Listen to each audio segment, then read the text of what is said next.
আপনি কি ম্যারিড নাকি বিবাহিত? আমি বিয়ের আগে বিবাহিত। বিয়ের আগে কিভাবে বিবাহিত? অ্যাকচুয়ালি আমার গার্লফ্রেন্ডের সাথে মাঝে মধ্যে রাতে দেখা হয়। আজকে তো ঈদ ডে, এই ঈদে আপনার গার্লফ্রেন্ড আপনাকে কত টাকা সালামি দিয়েছে? এখন আপনি সালামি দেয় না, তবে ফোন তুলে দিতে পারে, আবার নাও দিতে পারে, কারণ ওর সাথে আমার কিছু একটু ঝামেলা চলতেছে। ওকে, আপনাকে একটা চ্যালেঞ্জ দিয়ে আপনি পূরণ করতে পারবেন? শিওর। আপনি যদি আপনার গার্লফ্রেন্ডের কাছ থেকে 500 টাকা সালামি আনতে পারেন, আমি আপনাকে 1000 টাকা দিব। ঠিক আছে তাহলে। ওকে, কল করেন। হ্যালো বেবি, হ্যালো, কেমন আছো তুমি? এই তো আলহামদুলিল্লাহ। তুমি কেমন আছো?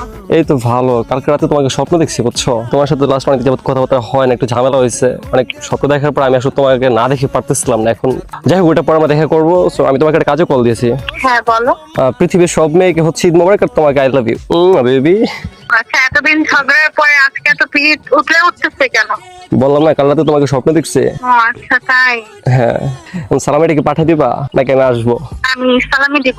মানে সালামি দিবা না? বয়ফ্রেন্ড হিসেবে আমি তোমার কাছ থেকে সালামি পাই না? মানে উল্টা এটা আমার বলার কথা, তুমি আমাকে সালামি দিবা?